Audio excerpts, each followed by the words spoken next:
Okay, so Robert, so what I've learned from my own personal experience, Uh-huh. I play an average 27 tournaments a year. It's 27 weeks a Wow. year. Yeah. So you have to learn to switch off. You Yeah. can't be thinking about your tennis games all the time. The weeks that you have off, Yeah. if you're going to a movie, you're with friends in a restaurant, you focus on that and don't think about the guy that you're going to play next week Yeah. because that's when anxiety creeps in, and then you get so nervous, you get so wound up, you don't sleep, you think you think, oh my God, I might lose. So Yeah. so I've learned, no, just enjoy all the other activities outside of tennis. As I get closer towards a tournament, Mm-hmm. they will make the draw, and Yeah. then I will obviously see who I play, and it could be someone I've played before or never played. Now, Yeah. if it's someone I've never played, what I've learned is not to go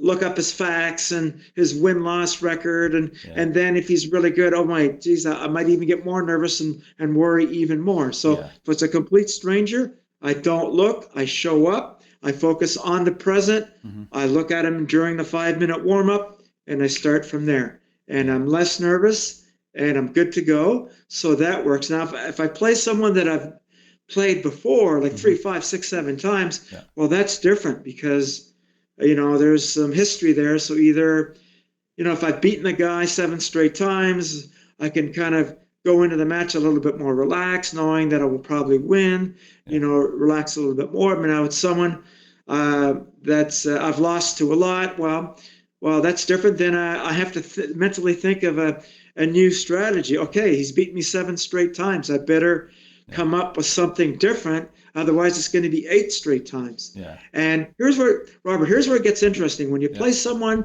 that you're equal with, that it's like he's beaten you 4 times and I've beaten him three, Mm-hmm. then I'm in for a tough match. That's when I can get nervous, anxiety, depression. So what I do there is not to think too much about it, but the night before, Uh-huh. visualization in my mind. Uh-huh. Okay, how am I going to play the points in my head? I can see in my mind how he moves, how he hits, how I'm going to counter react. I might do it the night before I go to bed, or maybe a half hour before I step on the court, but not to do too much of it, just enough to have a game plan in my mind Yeah. and step on the court and feel confident and feel confident I'm going to do the plan, execute it, and have your mind in the present, not in the past Yeah. and not in the future. And for me, that works. Yeah. Like the flight or fear factor. So if I'm down 3-love in the Mm. first set, Yeah. and I know the guy's really tough, and it might be a 3-hour match. Yeah. So here's the problem. I don't know how I'm going to react. You never know how you're going to react. Like if I'm lucky, if I'm down 3-love, I will have no anxiety. I'll Yeah. just dig down even deeper, try to figure out a new way to win. But what can happen? Yeah, you could be down 3-love and then get really nervous, start thinking, oh my, I'm already down 3-love. Oh, I'm in trouble. What do I got to do? Oh, what happens if I lose the next game? Yeah. That's when you get in trouble. So I try to stay away from that by using little techniques, Mm-hmm. look around the court, focus on the present. I might see a tree. I might see somebody playing in the distance. Just keep my mind in the present so I don't get the fear factor in my brain. So Yeah. that's what I try and do. You don't Yeah. let you, you're looking for a welcome distraction instead of Yes. thinking about what Yeah. could go wrong, just to keep yourself up. Exactly. So that's good. Yep. Anything in particular? I know before we chatted, you mentioned colors and stuff. Is that effective? Yes. So what I've learned to do, and what works for me, a couple things: looking in the distance, the far away objects, and Mm-hmm. concentrating on them. Like right now, I can look out my window Yeah. and I see a tall condo, and I can just stare at it for 10 seconds, and it's in the distance. It's very relaxing. Mm-hmm. And that works for me. Like I can go back to you talking Yeah. right now, and I've had 10 seconds of extreme calmness. Yeah. So other things, if I don't have anything in the distance, then what I'll do on a changeover is I will say the color white. Then I'll look around the court. Yeah, I see a white T-shirt. I'll say Mm. the color yellow. there's the sun. So I look at that for a couple seconds. Then I'll say to myself, red. Yeah. Oh, someone's eating a tomato, so I'll look at that. So just little things Yeah. like that. So any thought process to keep away from the future or the past. Well, in this case, the past, because I'm down 3 love. Yeah. Yeah. Great tips. And then you mentioned that kind of mental rehearsal the night before. Yeah. How do you visualize your opponent? Do you visualize how you're playing, or do you visualize how your opponent's playing? What's the process?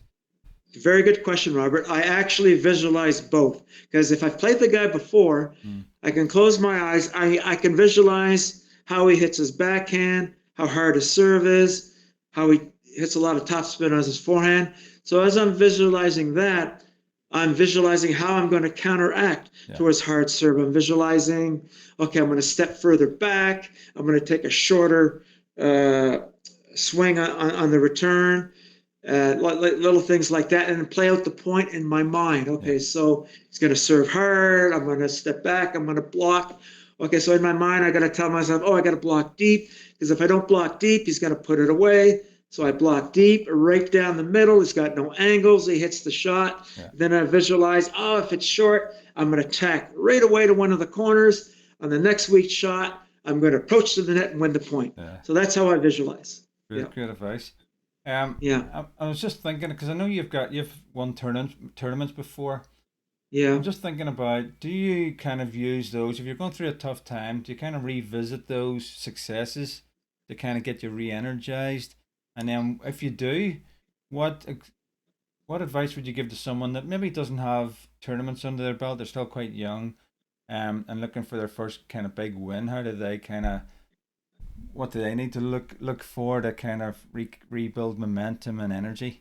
Yeah. Okay. So if someone's starting out and they've never won a big tournament, like I remember, my first big tournament win was 1978, when I won what's called the New Brunswick Championship. And before that, I think we discussed this, I had won like the North Bay Junior Championship. I mean, it's a little tournament.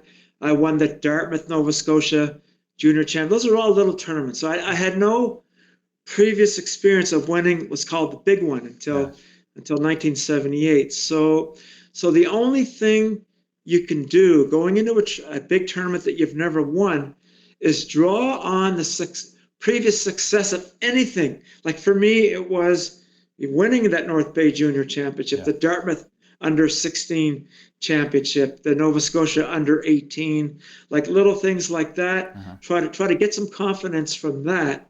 And if someone's never played a tournament, then what I suggest is go on the really good practice matches that you've won. Think of that. Oh yeah, I beat my buddy Larry Wood, who's number 2 in the province 2 nights ago in a practice match. Yeah, boy, do I feel good. He's number 2.